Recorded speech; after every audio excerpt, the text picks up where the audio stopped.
I'm Meredith, and I'm reading from my book, In Want and Plenty. I'm flooded with story upon story of women, students, and families who have walked into my counseling office and feel like they have had enough and they are not enough. They want more from life, but don't know where to find it. They've tried everything, followed the formulas, yet most things are not panning out the way they planned, and they are left wanting more. As a counselor, I am well acquainted with the narratives of a wide variety of people. I have seen firsthand the healing power of narrative therapy in my practice over the past 15 years. Taking the time to look back, name where we are currently, and look ahead not only helps us reclaim our identity and true self, but also provides us space to shift and move as life happens, so we can ride the wave with it. We tell ourselves we want the best out of life and for those we love.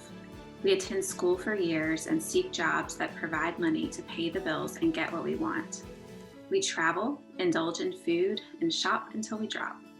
We collect and create. We meditate and exercise. We go to therapy and maybe even attend church. We read self-help books, blogs, and magazines to enhance every portion of our being. We are constantly consuming content that makes our minds spin and causes us to compare ourselves to others.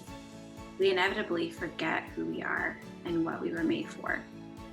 We tend to walk around with a false script in the back of our minds, whispering lies that if we can just work hard enough, life will go the way we want and we will be happy. Yet it doesn't take long for us to realize that life doesn't work that way. No matter how hard we try and no matter how much we attain, an ache remains. Life happens, and we realize we are not in control. Welcome. Welcome to today's Heartlift with Janell. And I am so happy to have this beautiful, remarkable young woman today, Meredith McDaniel, with us today on the podcast. You are going to be so blessed. Meredith is a licensed professional counselor and owner of her private practice. I love this name, Milk and Honey. A graduate of Gordon Conwell Theological Seminary, she has also served on staff with Young Life and as the lead counselor with Inheritance of Hope. Meredith says she feels called to sit and listen to the stories of women and men, helping them discover who they are and live out their lives more fully. She enjoys entering into the quieter place of people's lives in a safe setting to offer hope and help others taste of the land of milk and honey. She and her husband, Ben, have 3 young children and live in a small town near Charlotte, North Carolina.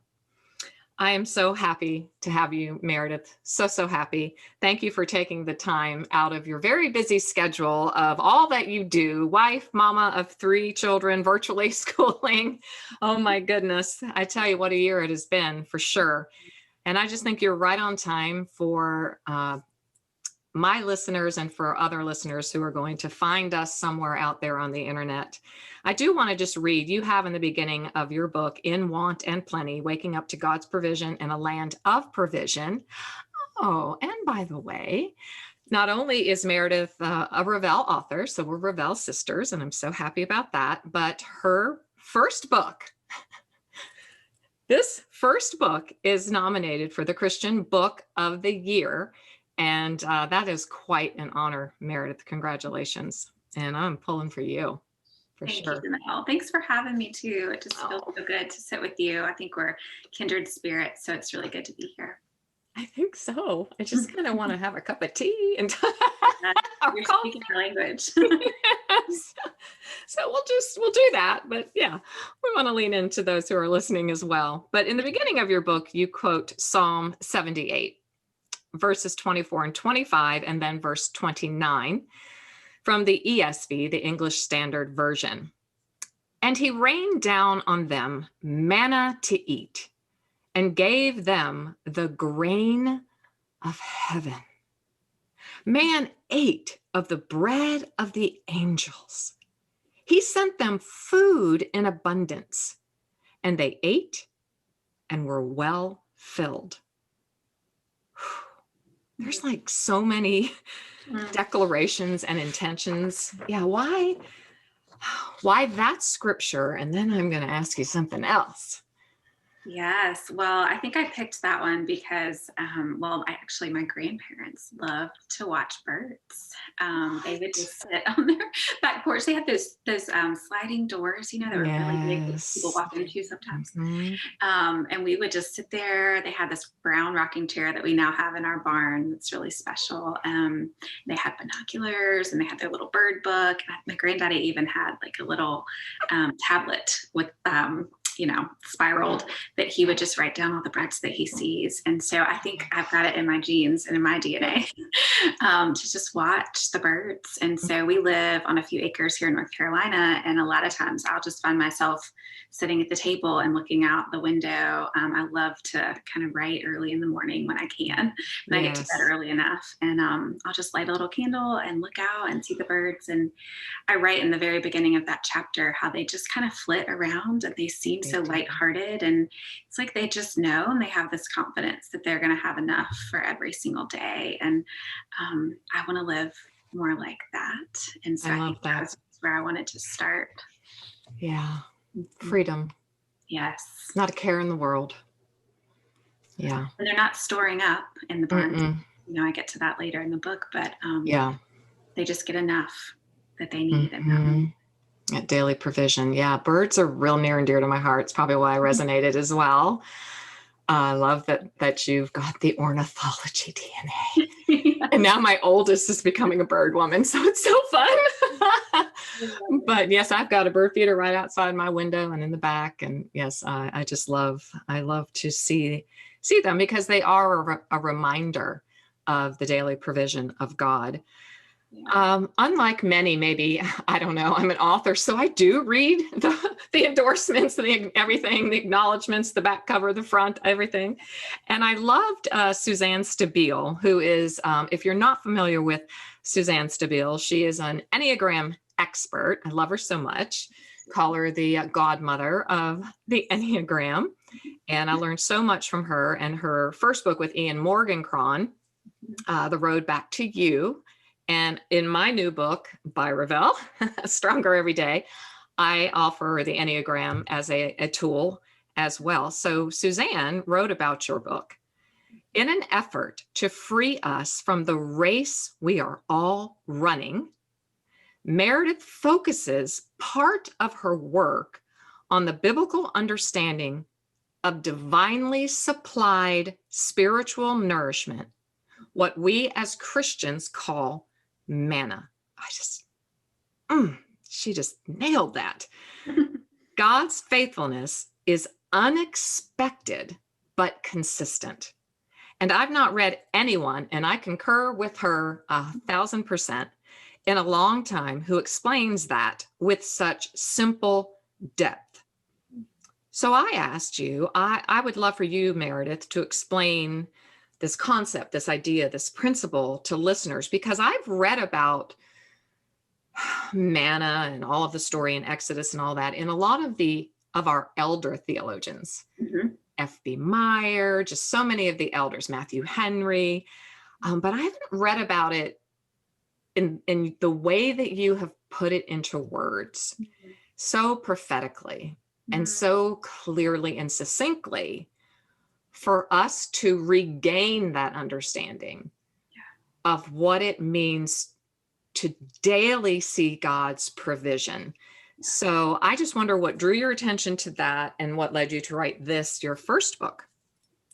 Sure. Well, I think the concept of manna for me, something that you probably don't know about me, but I love, is just ancient roots and how they penetrate our modern day. Good. And I'm a part of a local church here in our town. Actually just stepped into an elder role this year, and we've been sort of tweaking mission statement and branding and all that kind of stuff. And we're localizing. And so part of the thing that we really wanted to have intact is our ancient roots that go all the way back, in scripture, but then also like our modern day, like we come from a really incredible lineage of other churches in our town that have planted churches. And for me, when I think of the concept of manna, that's an ancient concept, right? That is still Mm-hmm. very much applicable to our day to day here in the world. And I think this past year in COVID, we've seen that even more. We might not call it manna. There's a lot of different ways to call it that, but God has continuously provided what we've needed in our darkest of days. And we see that so clearly in the Exodus narrative, which for me is really just a smaller version of the gospel narrative. It mirrors it, it parallels it almost perfectly. And so we can see our little story, like our small s stories, Yes. in the lives of those in the Old Testament. And then we see it in the grander scheme of the kind of big S story of the gospel as Jesus enters into the scene. And there is so much foreshadowing from that. And so I think that's kind of the big, picture answer to your question. And we can go into it more in detail. But I just very much relate to the Israelites as they wandered around and they grumbled. They sure did. So quickly. And then they might get some hope and then they forgot again. And they just, constantly asking these questions, what's going on? Like, what is this, God? And that's actually the translation of what manna means. Oh, tell us. We love words. I love words between, under, around words. So tell us. So the definition of manna, it means, what is it? And that's the question that they were asking back then. And we still ask that question today when God provides certain things for us and we just we can't fully grasp it. We might not ever on this side of heaven, why certain things are provision for us, but indeed they are. Oh, I just was in an intensive session this morning. And I find this theme come through the story of so many, especially those who have experienced childhood trauma. I work a lot with family systems and a lot with childhood trauma. And I find it a lot that it is so hard because the Israelites did not expect their provision to fall from heaven in wafer form. And it didn't taste like the rich foods back in Egypt. And it didn't meet any of their expectations. And so I think so many times, and that's what in this session this morning, she was like, how can that be a provision? How is that an answered prayer? Like, how? I don't understand. I asked for this and I got this. Right. And there's like a befuddling, right? There's just this confusion. And so many times God's provision, well, you say it, it's unexpected, yet it's certain. Yes. Right? It's in want and it's in plenty, but it oftentimes, I've lived long enough to know sometimes it's perplexing. Yes. Like that can't be his provision. And disorienting. And you very disorienting. In Exodus, like they actually wanted to go back to Egypt, which is where they were enslaved. It doesn't make a lot of logical sense, but we do that actually in our own lives a lot. Tell us, talk to us. We think things are more comfortable back there. I shouldn't have made this decision to go in this direction. And so it's such a window, I think, into our souls and the human struggle and where we get stuck in our stories. That's kind of where I really kind of latch onto the blending of Exodus and narrative therapy, because the Israelites were paralyzed, in this space, in this desert, dark space. And man, I can get stuck there too sometimes. Real stuck. Yes, very stuck. I wasn't going to hop here yet, but I'm going to hop into narrative therapy. Sure. That is a passion that I found out you and I share. And through my master's program, I went back in my 50s, and then through extended studies of trauma therapy and things beyond, narrative therapy really stuck like glue on me when I learned about it. It was my favorite class in my master's and post studies. And probably because I am a writer and am an author. And so will you just, I've really never explained that here to my listeners. I would just love for you to help us understand. I can read this. Let me get to those notes I was going to hop onto later. In your book, you quote Dan Allender, such a man, on page 27, and he summarizes narrative therapy so powerfully. So take seriously the story God has given you to live. Now I'm going to lean in because my folks know this is a lean in moment and I want you to pay attention. This is something Meredith is really going to speak to in your life. So take seriously the story God has given you to live. It's time to read your own life because your story is one that could set us all ablaze. And then Meredith, you add to Dan's thought, for the bulk of my life, I believed that to be in God's, air quotes, good graces, this got me. We were required as his people to be obedient and pretend we had it all together. It never crossed my mind. You're right. It never crossed my mind that we are allowed, to be sad in the longing. We are allowed to expose our pain. So that's why, tell us how narrative therapy, you just said how it links to Exodus, but how can it help us find hope? Yeah. Well, and I love how you springboarded from that thought that I had about us being paralyzed and stuck, because that's what narrative therapy does. It teaches us we don't have to stay there, right? And so if it's trauma, if it's grief, loss, anxiety, depression, fill in the blank of, anyone who's listening, whatever it is for you, if you feel stuck somewhere and paralyzed somewhere, like you can't move out of where you are, what narrative therapy does is it says we can actually look at how we're feeling currently, look back, at our backstory, which is very important. And we don't want to do that. We want to forget about the past. Can we just move on? Can we just move on? But we can't because it's deeply impacting us today. And that is what helps us move us, into the future and to experience more full life here on earth, which is, my heartbeat. I know your heartbeat, Janell. And really everybody who's listening, we want more full life. And so we get to re-story. That's a phrase that a lot of narrative therapists, refer to. And I use a little framework in my book. Yes, and this will be in the show notes, guys, but it also is in her book in far more depth. Obviously, this is just a short podcast episode, but I took these notes, I copied them, and I will put her beautiful chart or whatever, how you want to say it, diagram of the passage you take us on. So go ahead. Yeah. So this is kind of just the journey and the framework that I kind of put together in context of my book, but we've got different sections. Like the big concept is revisioning. So you've got that look back where you're looking back at the past, the being still, which is hard for us, some harder for others. So much harder. Which is the current, and then that's scanning the horizon and sort of looking at the future and what's ahead. And then we can start that process of rewriting the story. And I also use just this idea of resound, which I love this music therapy in there. Talk about it a lot. I love resound. I was like, what? That is so good. So at the end of every chapter, music has been literally like a lifeline for me. God has just really used it over the years. My dad used to be a DJ. I was telling somebody yesterday, I used to go up into our bonus room in our house when I was probably my kid's age, like elementary.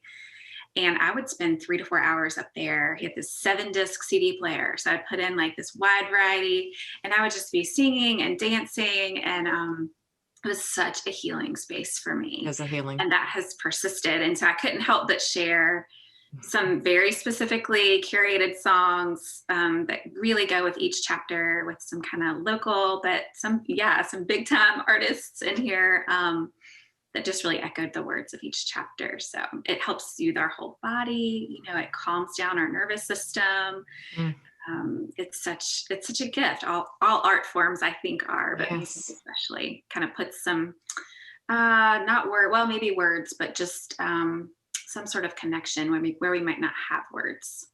Yeah, you really inspired me, Meredith, because I danced my whole entire life. And so dance was my identity. And then I broke my back when I was 38 and I had a big dance studio and was training young boys and girls and young men and women in the Christian art of dance and liturgical dance and worship dance. And I just thought that I would be doing that the rest of my life. I really just had no idea that And so it was a huge breaking point in my life, a huge, and so people have always said to me, why are you not, I don't know any of that about you.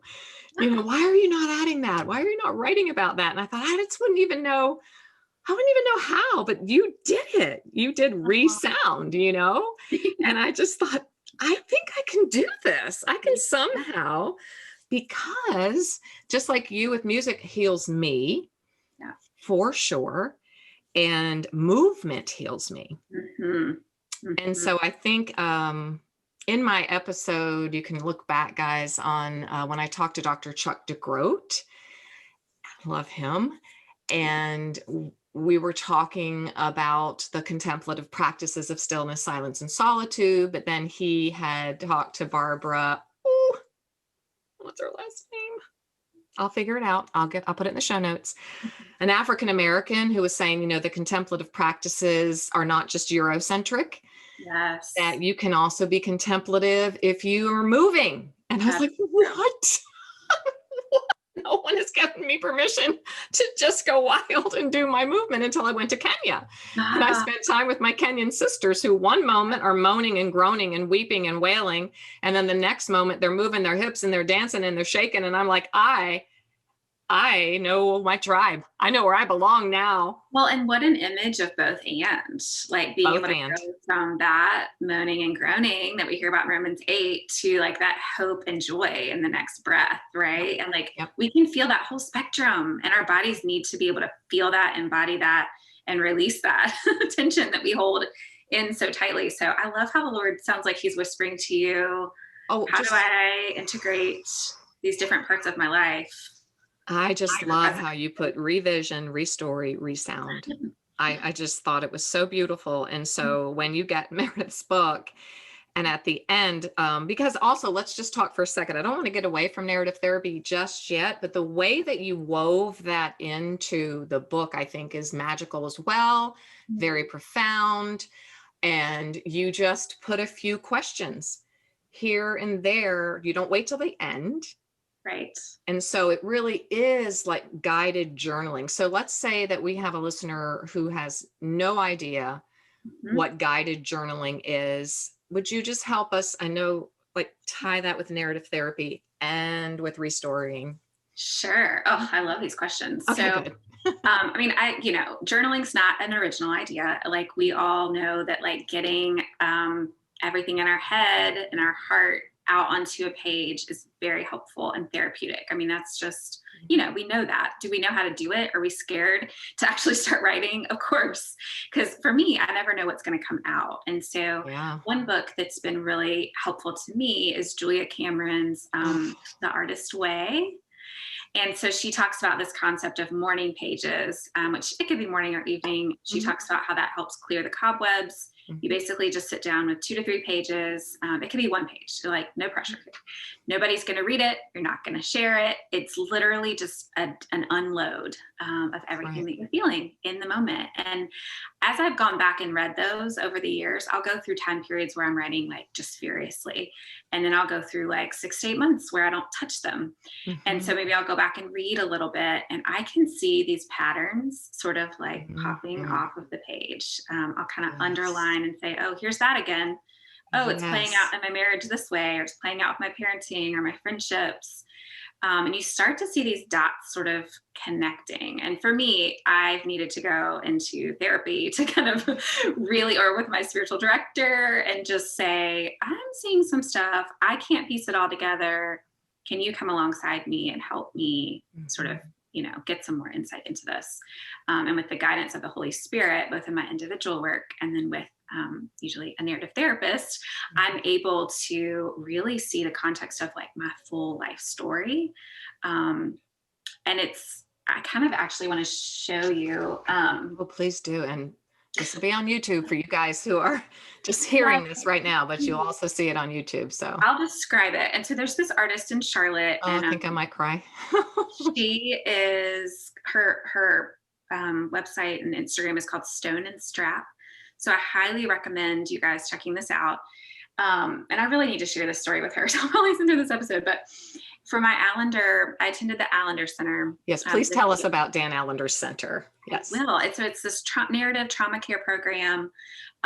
It's a certificate. Anybody can do it. You don't have to be a therapist. He says that if barbers and bartenders would please come and do the certification, because they're the ones who sit and hear stories all day long. And I'm like, and haircutters and stylists. Yes. And so anybody can do it if this pulls at your heart. But I just finished the year and I'm thinking about doing next year. And so we had this artifact we were supposed to make for the end of the thing that was like a culmination of everything the Lord's been stirring in us all year. And for me, I was really inspired by this artist with Stone and Strap. She makes these beautiful leather layers. And so it does not hold a candle to her art, but oh, you made one. You did this narrative. And it smells really good. I love horses, so it smells like a saddle. And it's just gorgeous. And she makes these huge, massive ones. This one's actually really small. It's on my wall. But the reason I bring it up is, I did counseling work, narrative work in college. And I thought, I pulled back some layers and I did a lot of work there. And then early on in marriage and then having babies, and then that overwhelm. And now here I am, like late 30s, and I'm going to put it back up here. Beautiful. I can't wait for you guys to see that. Yes. It's a lot of soothing, earthy tones and something so calming and so telling. So tell us. A lot of movement in those layers. But here's the thing, like our whole life on this earth, I think we're going to be pulling back and lifting these layers. So it's not like we get to this place where we're just good here on earth, right? I am coming to learn that I have a lot of broken and dark spaces that I still need to go into with people that are safe and kind spaces to go with me there. And so, yeah, I hope that gives some sort of visual representation of how narrative therapy works. It's a process. It's a lifelong process. And yet we get to see lots of movement and lots of growth as we really hone in and focus on that story work, as the Allender Center would call it. Yeah. And that takes me back to an earlier thought that I had with you on page 26. You write, by taking the time, because, as I always say, and we're counselors, we're therapists, so it does take time and energy and space. So it is hard work. And that is what I believe COVID has offered us. It has invited many of the men and women that God has drawn to me this year, particularly, have been the ones that have said, okay, we can't get away from it. Yes. And we want to get away from it, but we don't want to get away from it. So this is where we're going to get into later in a few, in Want and in Plenty, but they've been willing to take the time, as you write on page 26 in your book, in Want plus, I love the plus sign, and Plenty, to remember as both happy and hard things come to mind. By taking the time to remember as both happy and hard things come to mind, we start to uncover the parts of ourselves that have been buried inside of us. You continue. We begin to connect the dots and discover why we feel and act the way we do now because of what happened years ago. Digging up the past, and I love the word unearthing, which you use in a minute, and I'm hopping ahead. Digging up the past, unearthing the past can be a brutal process, and it is, that many of us are just not eager to engage in, but it is worth it, okay? In my book, Stronger Every Day, I just talk about the pain comes in connecting what I've seen from the head to the heart, that long journey in between these two brains. Basically, we have three, right? We have a brain, we have a heart brain, we have a gut brain.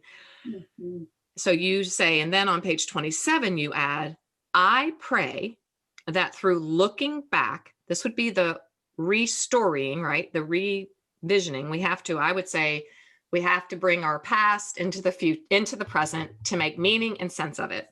Yeah. We're just saying it in different ways. It means the same thing. You will be able to unearth This is it. Oh my gosh. Hmm. Unearth the provision you might not naturally see. Oh my gosh. I am really trying to contain my Enneagram 2 passion, my Tigger self. I love this so much. When I read it, I was just like, oh.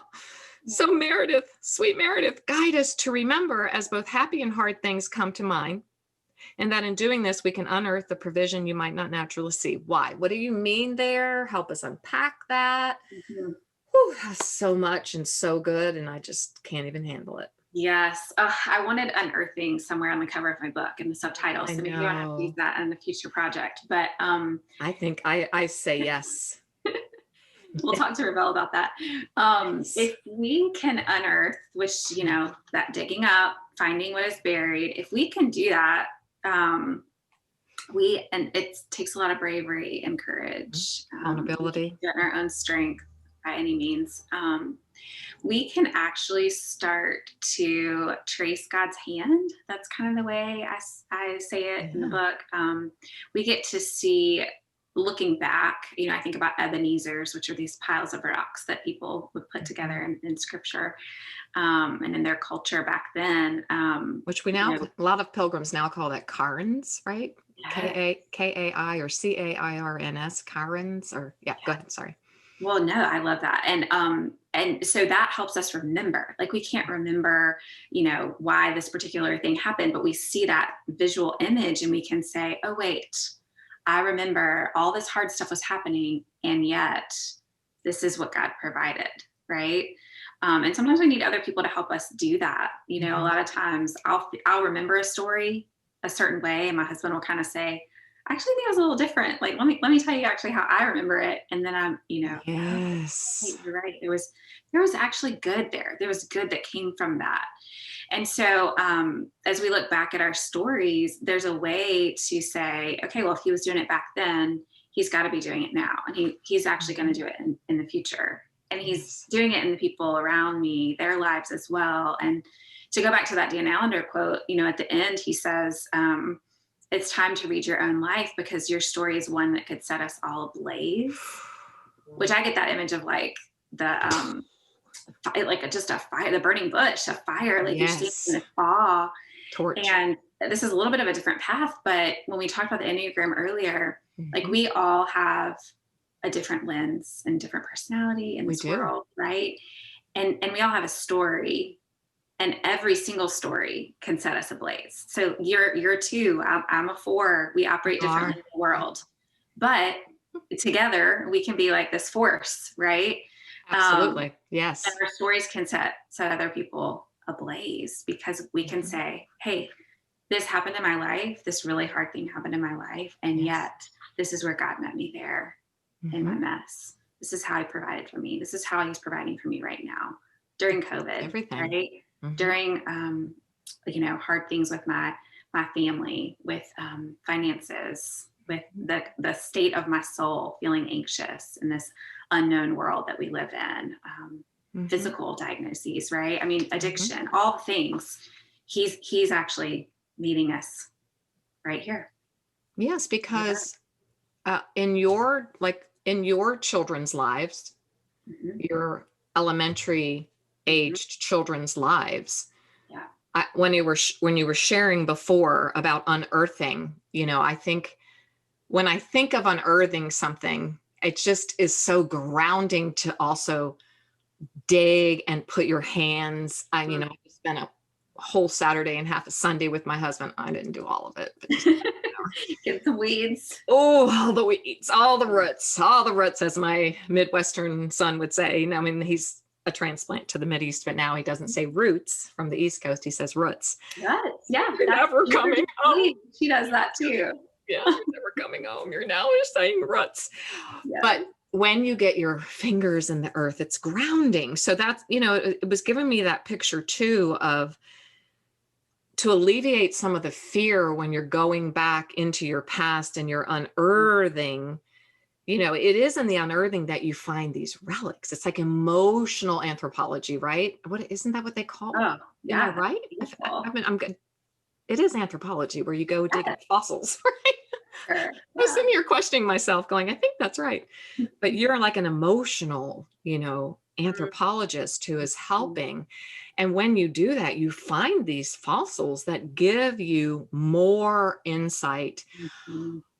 Oh, ahas, right? And so your elementary age children, my adult children, who are going to just now be birthing my grandchildren, this is going to be, 50 years down the road, like we're talking about the 1918 pandemic, right? Exactly. So it's informing their story. It's informing their life story. And it's very critical how you handle that and It's how true. everyone handles that, because this is now going to be a part of their story. And one of my hopes is that perhaps a lot of families that hadn't Mhm.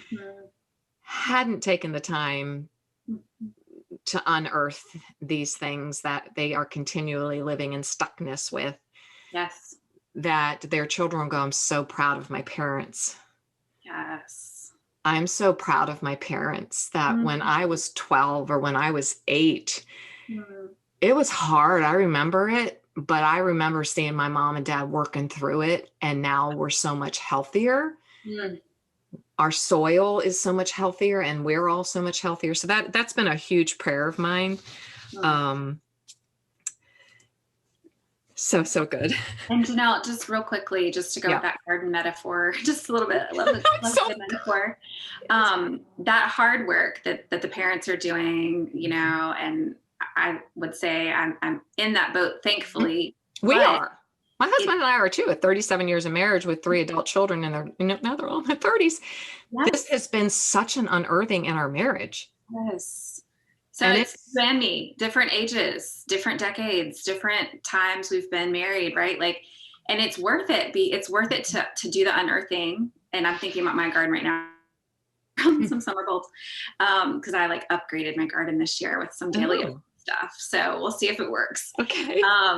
But there's dust that comes up. It's gritty. It gets under your fingernails. Does. It's disruptive. And yet we're pulling out those weeds like we're talking about in our story with kindness, saying, okay, we know they've gotten there and they've served their purpose and their role. And now it's maybe time to do some ripping out. And then some beautiful things are going to be growing And growing. out of that tilled soil, and the blooms are going to come, and they're going to come in their own time. Maybe it'll be a month from now, maybe it'll be lots of years from now, depending on the plant. Yes. But it is all going to be worth it, to go back to what we were talking about before. It's not an easy process, though. It takes It's exhausting. It's exhausting. I pulled one root out that I know is 6 feet long. Oh my It took me so long. I had to get up, brace myself.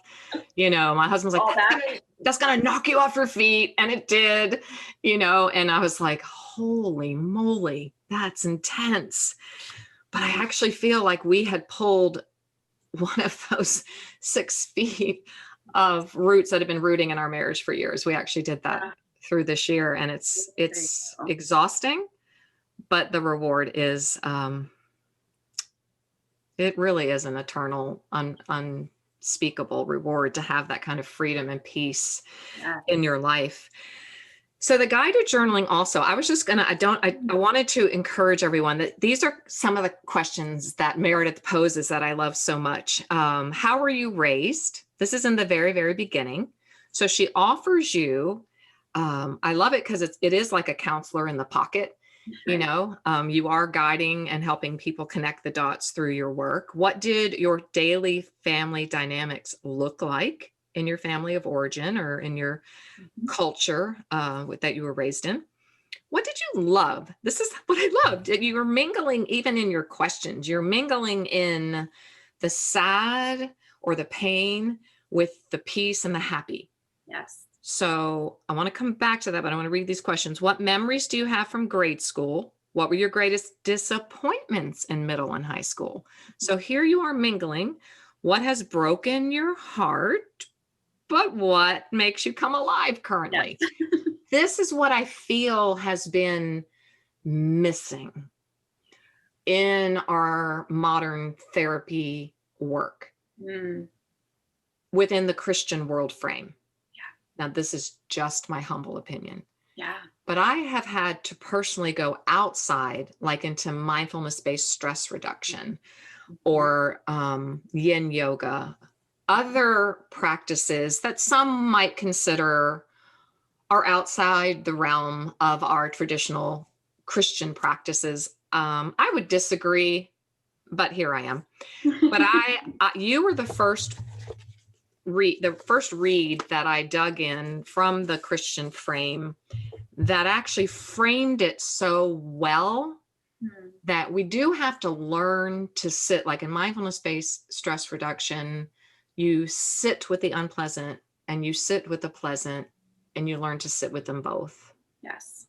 So you put it in this verbiage, or you can share like peace and pain. So if you would just give us a little, because I know we're getting to the close, a little understanding, because I do think this is where many, particularly those of us of the Judeo-Christian faith, get stuck or we bypass. Yes. I don't want to deal with that psychological pain. Right. So I'm just going to say, Jesus, I'm going to let it go. Yeah. Talk to us, Meredith. Or slap a Bible verse on it. It's what I've been saying lately. The Bible verse on it. Yep. Like we need to be rooted in scripture, as am I. Yep. And how, we need to kind of sometimes lean towards Psalms and Lamentations and recognize that crying out has just as much of a space as, for I know the plans I have for you, declares the Lord, my, verse of graduation from high school, Jeremiah 11. Plans to prosper you, not to harm you, plans to give you hope in a future. And so we can sometimes, when people are in that place of pain, just sort of say, Jeremiah 29:11, we've got this. That's what I mean by the slapping the Bible verse on. Versus, oh yeah, what about David when he was like crying out on his knees and like actually almost hurting himself at different points in the Bible, right? Yes. And so my response to your thought there is just, can we hold the tension? Oh, say that again. Can we allow ourselves to hold the tension of the both and of feeling God's presence both in want and in plenty, right? Yes. Because I can see God in the darkest of places and feel him more intently sometimes in those places than when everything's going just perfect in my life. Now, there's times where I don't feel him, and that's that dark night of the soul, or we need, again, other people to remind us. But if we can hold that tension, it's really humbling to say, I'm not in control, which is one of my big points in here. And I do know someone who is. I don't understand. I ask that question, what is it? What's going on? Why this? And yet I can find rest in that surrender. Yeah, there's tension. Is there a small peek of a story into your life that you could share how that worked out for you, like how you played that out nuts and bolts wise, that might offer some skin, I guess, for someone? And you do not have to answer this, but no, I love that. I'm trying to think which one I want to choose. I think big picture, I used to think I had to smile all the time for other people to want to have anything to do with Jesus.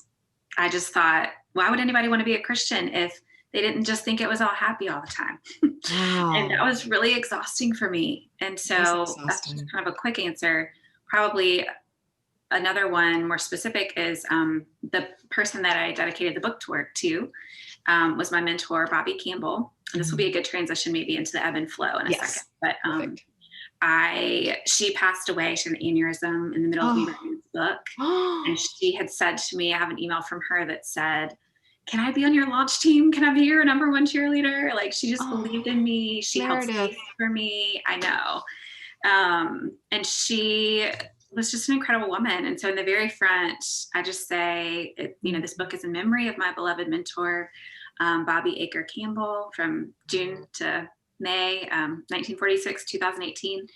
And this is for you guys who are listening, for anyone else who, like Moses, at times may feel like an alien in a foreign land. So Bobby and I talked about that a lot, which goes into that C.S. Lewis quote I have at the very beginning, which is, if we find ourselves with a desire that nothing in this world can satisfy, the most probable explanation is that we were made for another world. You've got C.S. Lewis, who is, so loved by many. His books are just incredible, standing the test of time. And he's saying, I desire more here on earth. And so I think having to walk through that and her not getting to ever see this, not getting to just have coffee with her like I did, like every week for so many years. What a loss. I'm so sorry. Thank you. And yet the way that her story and her impact on me has continued. Like she's left this legacy. She's living on in you. You are, yes, you're her legacy. Yes. And so many others, not just me. Like I know, I'm sure. Right. But I think that's that holding up the tension. Like I can say I miss Bobby, and yet I'm so grateful for the times we had together and the impact she's had on me and so many others across the world, really. So it's both and. It's both and. Learning to sit with pain, and you write so beautifully. So please, this is a book I'm going to keep near to me. It's right on time in my life, for sure. I have very much felt like an alien in a foreign land, trying to figure some very significant things out in my own restorying. Yes. And so it's been right on time. I'm so grateful that you got it on paper, because it's a feat to do that, especially in your stage. It is a battle. It's a battle. So such a battle. Oh, so I never want to end, but we must have an end. I would love you to end with your reading of this beautiful poem that you wrote, Life in the Ebb and Flow. Because a lot of the work that I do, Meredith, in this healing modality that works with memory reconsolidation, it's based a lot on EMDR, which I have talked about here, but I use the strategically formulated therapeutic grade essential oils. It's called Certified Aroma Freedom Therapy. And it goes right into the limbic, and it just heals trauma like nothing I've ever seen. It just doesn't make any sense. And so I would love you to read this, and I'm going to, if you give me this permission, to create it into a meditative exercise that people can use their oils and read, or listen actually, or read, whichever they prefer. So I would love to close with that. You ready? Go for it. Yes, ma'am. Okay. And one disclaimer, this actually has a stanza that goes in between each of these, because I wrote this for Bobby's funeral. But those were so personal. I didn't want to hear directly about her. So I just kind of put the parts that we could all relate and resonate with. Oh, how stunning. I had no idea that I probably missed that part if you had that in there, that you read this at her funeral. Wow. You wrote this for her. I did. So thanks for letting me share it with all of you today. It's an honor. Life in the ebb and flow. In this life, we await what is to come. We ache, we laugh, we love, and we live, yearning for the already not yet, and glimpsing of the goodness right in our midst. We flail when storms brew, doubting, grasping for a hope that will satisfy. The clouds darken, the rain rhythms, then soaks, and all we want is relief. We birth, breathe, celebrate, grieve, create, and yet spend our lives longing for more. If we could just hold in our hand what we think we need, we say, then maybe peace. Moment by moment, we find ourselves feasting or falling, reveling or revealing. We try to hold it all together, forgetting that we have a God who holds us in his hand. We try to cling to what we know is true, seeking refuge as the cruel waves crash. Getting lost in a game of performance and appearance, we hide our deep and dark. In our struggle, we lose sight of the glory. In our story, we must hunt for his hand. We look in every place here on this broken earth when contentment is found beyond. So we ponder, how can we let the current carry us, even when life unfolds unexpectedly? When we unravel in our raw reflections of a God who claims he is close by, even in this. We are manna makers, doctors, neighbors, lovers, mothers, fathers, sons, and daughters, living our everyday in the messy and mundane, chaotic and clumsy controlled corners. Full life, the kind we all keep trying to unearth, is found right here in the ebb and flow. Oh, Heartlifters. Meredith writes, I'm just going to read it one last time. We look in every place here on this broken earth when contentment is found beyond, and that's a capital B. So it is our prayer today that you find your contentment, that you find this tension between being in want and being in plenty, being in, it's not and or here, it's both and. And Meredith, any final thoughts to leave us with today? And would you please tell everyone where they can find you and your beautiful resources? Sure. Thank you, Janell. It's been such a gift to be here. I think I would just say, if you're in a place where you feel like you're stuck or paralyzed in your story, maybe reach out and get some extra support from someone, whether that's a therapist, spiritual director, pastor, maybe even just a close friend, somebody that you feel safe with. None of us were meant to struggle alone and in secret. And that's true for me. That's true for Janell. It's true for anybody that you think has it all together who doesn't. No. So it's true for you too. And people can find me on my website, meredithmcdaniel.com. There's great resources and link to the book. And then I love to hang out on Instagram. So that's just Meredith_McDaniel. My counseling practice has got some good stuff on Instagram too, Milk and Honey Counseling. So you can find me pretty easy. You sure can. And I love your Instagram so much. So take a deep breath, re-listen to this beautiful Life in the Ebb and Flow, and always remember that you, my dear Heartlifters, are clothed in strength and dignity with nothing to fear, not one thing to fear, and you can smile at your future. Until next time.